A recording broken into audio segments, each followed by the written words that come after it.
एक मिनट यार, ये तो थोड़ा सा ऑकवर्ड लग रहा है। ये ठीक है, चलो स्टार्ट।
ये कैसा ही पैंगोंग है यार।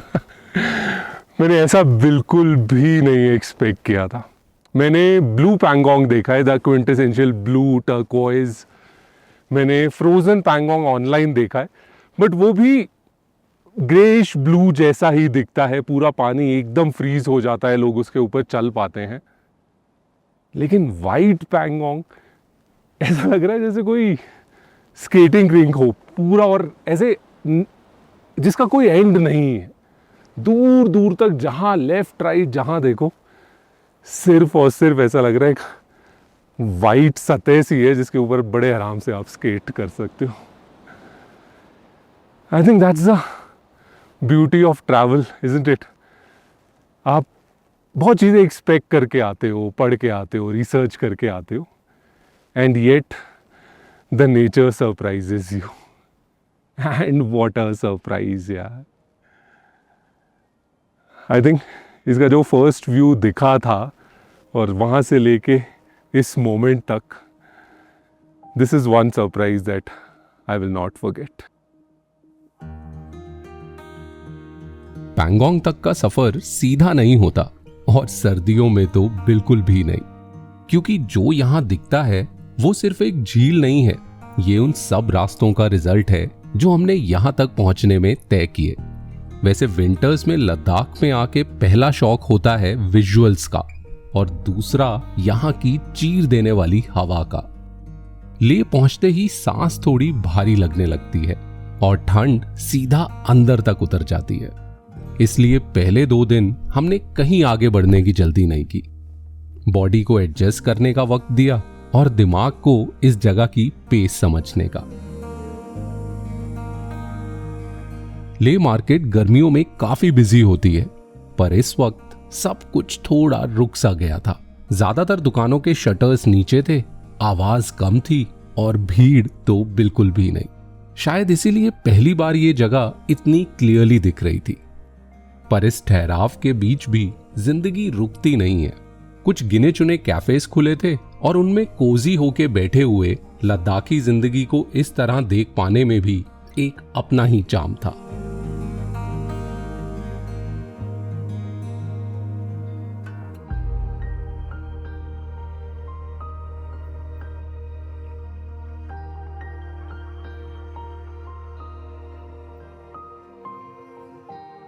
इस बार लद्दाख का ये सफर थोड़ा अलग तरीके से प्लान हुआ था, और ये सब पॉसिबल हो पाया अनप्लग्ड लाइफ की वजह से।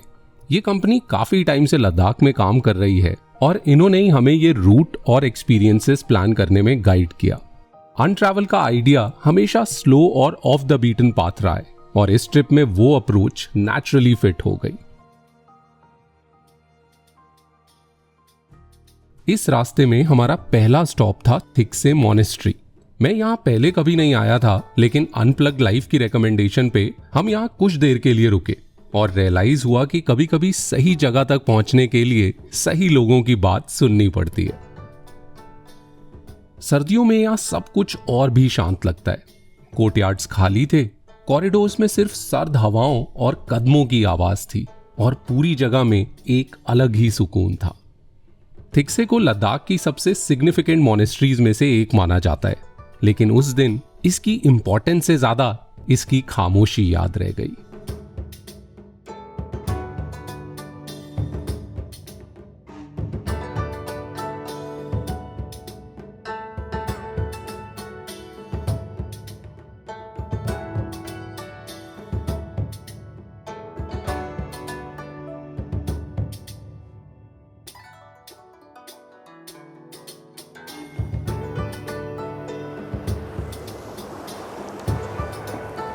हम लोग थिक्से मॉनेस्ट्री से आए अभी माथो मॉनेस्ट्री, और हम जब तक वहाँ पे थे थिक्से में तो वो लग रहा था कि क्या पैनोरामिक व्यू है, क्या मेजेस्टिक व्यू है। और यहाँ आते ही ना, I think within seconds when it comes to the landscape and the views, I think within seconds we have forgotten. छोटी सी एक स्ट्रीम, इवन दो अभी विंटर्स चल रहे हैं तो थोड़ी थोड़ी बर्फ़ दिख रही है, तो अभी शायद समर्स होंगे तो यहाँ इसमें और पानी होगा, बट स्टिल ऐसा है कि पानी की आवाज़ सुन सकते हैं, हल्की हल्की हवा है, विद प्रॉपर क्लोथिंग अब उतनी ठंड भी नहीं लग रही है। एंड द गॉर्जियस व्यू यार, मेरे इस तरफ जो पहाड़ है उस पे स्नो है, जो इस तरफ है ये बैरन है, राइट हैंड साइड पे मॉनेस्ट्री है, और जो पीछे है वो तो मतलब सच अ गॉर्जियस बैकड्रॉप। थोड़े थोड़े स्टेप्स पे ही ना, थोड़ा थोड़ा आगे जाओ, 10 minutes 15 minutes half an hour, Ladakh it keeps opening up.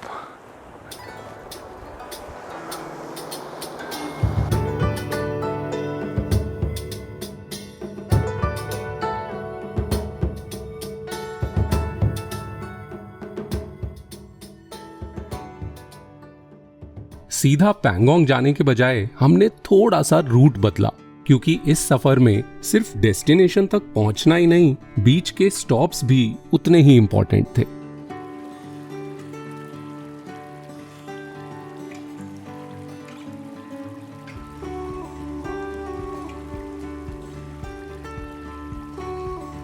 Tehri तक का जो ये रास्ता है, इसमें पूरे रास्ते भर तक आपका साथ देगी इंडस रिवर। और अभी क्योंकि वेदर थोड़ा ग्लूमी है तो इसलिए थोड़ी सी ग्रेश दिखती है, अदरवाइज मैंने संगम में इसका कलर देखा है, संगम पॉइंट पे, और वहाँ इट्स वेरी थिक ग्रीनिश, थोड़ा सा टर्कोइज वैसा कलर होता है। बट ये पूरा जो हाईवे है, जो पूरा रास्ता है ना, I would call it a route of contrast, highway of contrast, क्योंकि दोनों तरफ ऊंचे ऊंचे पहाड़, लेकिन एकदम बेजान, एकदम ब्राउन बैरन, बीच में निर्मल सी नदी बह रही है, बहुत हल्की सी उसकी आवाज है, बहुत ही सटल सा उसका कलर है, काफी कामिंग और सूदिंग सी है। सो यार ऐसे ऐसे नज़ारे हो तो मेरे जैसा आम आदमी भी थोड़ा सा तो पोएटिक बन ही जाता है।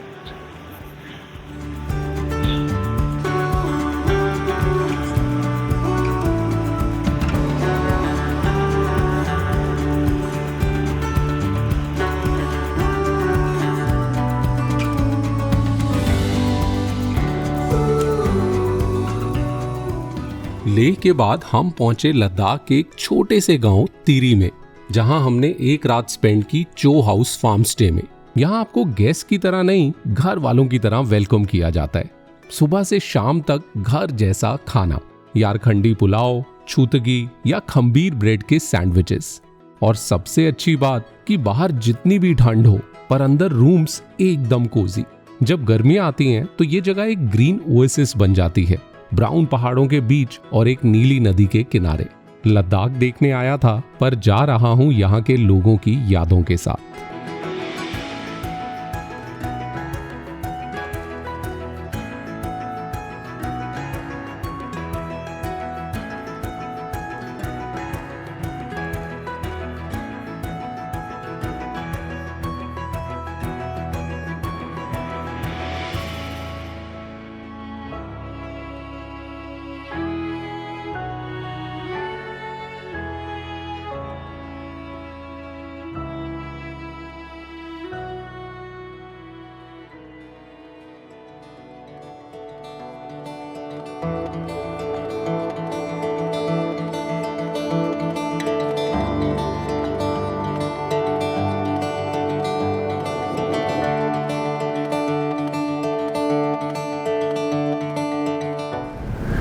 हम लोग जस्ट पहुँचे हैं अभी चुमाथांग, और चुमाथांग प्राइमरीली जाना जाता है अपने हॉट स्प्रिंग्स के लिए, जो थोड़े इस तरफ है। हॉट सल्फर स्प्रिंग्स रहते हैं, तो ज़मीन के अंदर से ही हल्का हल्का गर्म पानी आता है, तो उसके ऊपर से धुआं सा आ रहा है। But very honestly, and that's a personal feedback, कि थोड़े अंडरवेलमिंग मुझे लगे। लेकिन जो मुझे ओवरवेलमिंग लगा वो है यहाँ रिवर साइड पे आके ये पैनोरामा देखना। I think this by far this is the best view of this entire journey, because जैसे वो पूरी वैली ओपन अप होती है ना, वो पूरे रास्तों में आप जा रहे हो, क्योंकि बहुत जगह बहुत नैरो है, इस तरफ पहाड़ इस तरफ पहाड़, लेकिन जहाँ जाके वो खुलती है और सामने ये स्नो वाइट पैनोरामा दिखता है, ओह इट्स माइंड ब्लोइंग।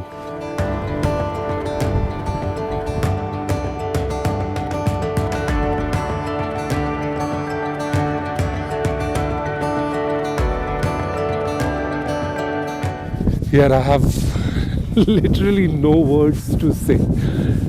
हम लोग honestly we were not supposed to be here. हमारा प्लान था कि जब टिहरी से निकले तो रास्ते में एक छोटा सा गांव आता है माहे, वहाँ से we were supposed to take a left, but जब वहाँ पहुँचे हमारे ड्राइवर ने आसपास पूछा तो पता चला कि उस रूट पे ऊपर बर्फ़ पड़ी है और क्लियर नहीं किया है, तो थोड़ा रिस्की हो सकता है। तो he was not that confident, तो उसने कहा कि नहीं सर हम आगे ही चलते हैं न्यूमा की साइड से और वहीं से पहुँचेंगे। This spot is just ahead of Nyuma village and I'm speechless। जब हम लोग उतरे गाड़ी से, हमने गाड़ी रोकी, इतने सारे कलर्स यार, मरून है, हल्का सा ब्लू का टिंच है, ऑरेंज है, ब्राउन है, ब्लैक है, वाइट है, रिवर का हल्का सा ग्रे एंड ग्रीन है। We were just plain lucky today and no complaints.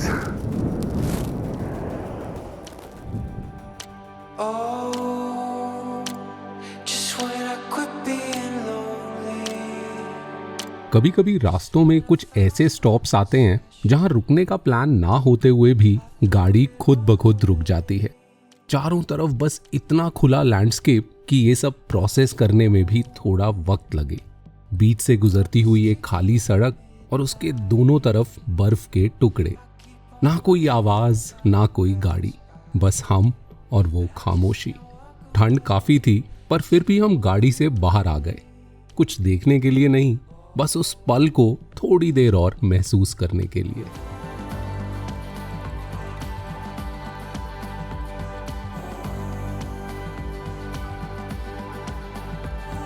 तो 2 दिन का सफर हमें फाइनली ले आया था पैंगोंग के एकदम सामने, लेकिन जो दिखा वो एक्सपेक्ट भी नहीं किया था।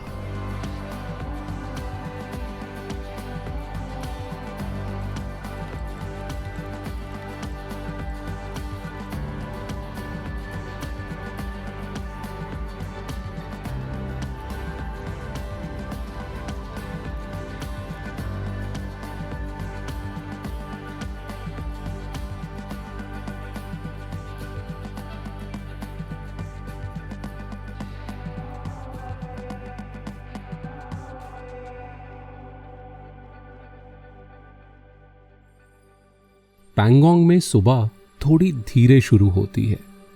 बाहर अभी भी रात की ठंड बाकी थी और अंदर बुखारी की गर्माहट।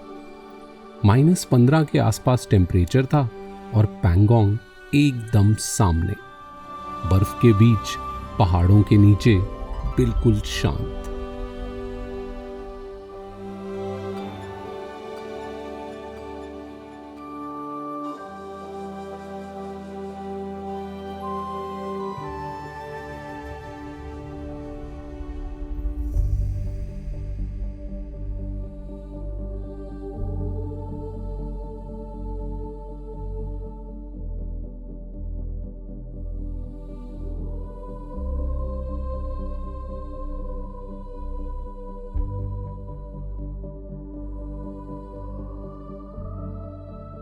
ये पैंगोंग ना वैसा था जैसा मैंने पहले देखा था और ना वैसा जैसा मैंने एक्सपेक्ट किया था। ऊपर से देखो तो एकदम सफेद कैनवस, पर पास जाओ तो ऐसी लकीरें जैसे हवा ने इस झील पर लहरों का नक्श बनाया हो और वक्त ने उसे वहीं रोक दिया हो। ना लहरों की आवाज, ना किसी हलचल का निशान, मानो ये पूरा मंजर एक गहरी नींद में सो रहा हो। लैंडस्केप इतना बड़ा कि आंखें उसे नाप ना पाएं। झील, पहाड़, आसमां सब एक दूसरे में घुल से गए हों। एक बेरंग सी दुनिया जो धीमी सी आवाज में कह रही हो कि रंग कम होने से खूबसूरती कम नहीं होती।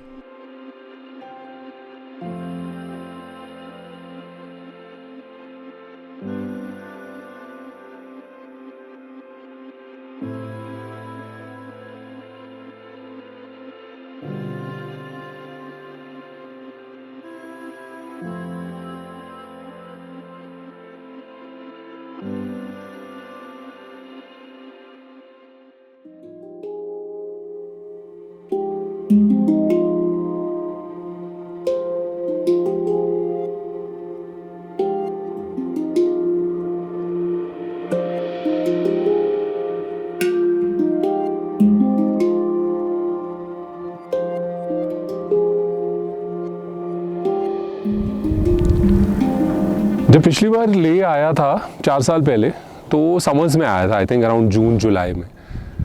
वो वाला एक्सपीरियंस और ये में काफ़ी डिफरेंस तो है। एक तो ये कि ठंड, लेक भी जमा हुआ है और उसके साथ साथ यहाँ पूरी पाइप्स, पानी सब जमा हुआ है, तो टैप्स में कोई पानी है नहीं। यहाँ रनिंग हॉट वाटर आता है, उनको बोलते हैं, और वो भागते हुए बाल्टी में लेके आते हैं। और दूसरी एक चीज़ जो मैंने यहाँ देखी कि लास्ट टाइम जब मैं आया था तो यहाँ इंटरनेट नहीं था, बिल्कुल नहीं, मतलब zero connectivity with the outside world.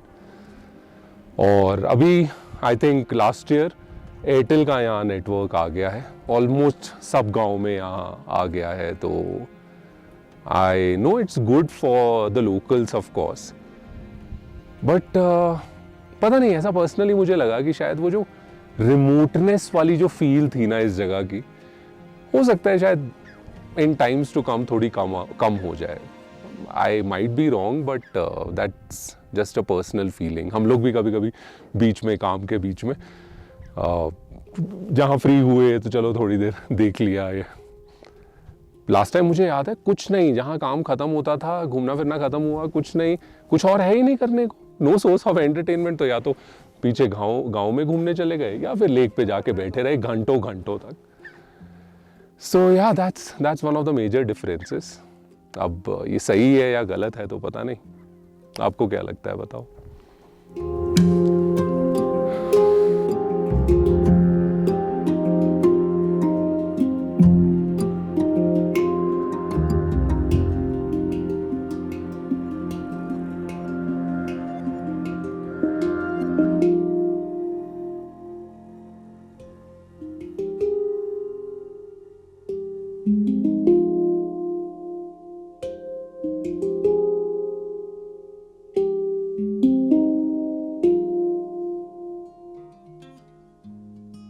अब तक जो पैंगोंग हमने देखा वो बिल्कुल अलग था, रंग कम और खामोशी ज्यादा।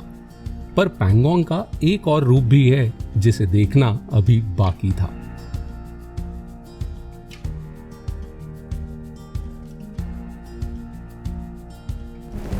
तो पैंगोंग का पीछा करते करते फाइनली हम उस स्पॉट तक पहुंच गए हैं जहां बर्फ खत्म हो रही है और बहता हुआ पैंगोंग का पानी हमें दिख रहा है। द क्विंटेसेंशियल ब्लू, पहले भी देखा हुआ है लेकिन नहीं यार, मन नहीं भरता सीरियसली। एंड एक्चुअली देखा जाए तो it's also a sangam of sorts, एकदम जहाँ पूरी आपको स्नो लाइन दिख रही है और उसके बाद हल्का निर्मल बहता हुआ पानी। काफ़ी ब्लेस्ड है यार, यहाँ आके ना यही लगता है। दिल्ली से 1 घंटा दूर, 1 घंटे की फ्लाइट, उसके बाद 5-6 घंटे की drive, and you are here. हमारी कंट्रीज में बहुत खामियां हैं, लेकिन I think we are blessed to live in a place जहाँ ऐसा सब आपके इन अ वे देखा जाए तो, आजकल तो देखा जाए तो फिंगर टिप्स पे है। एक फ्लाइट टिकट कराई and you are here.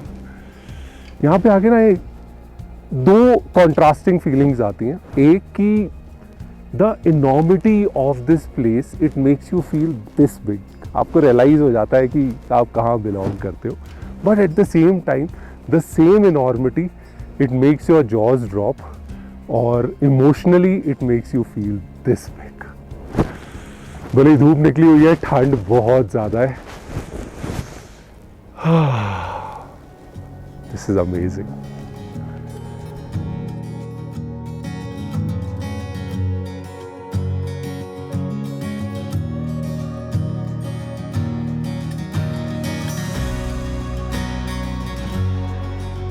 Leh के बाजारों के ठहराव से शुरू हुई ये कहानी टिरी जैसे छोटे से गांव की सीधी सादी जिंदगी से गुजरती हुई पैंगोंग तक के ऐसे रास्तों से चलती गई जहां सफर खुद एक एक्सपीरियंस बन गया।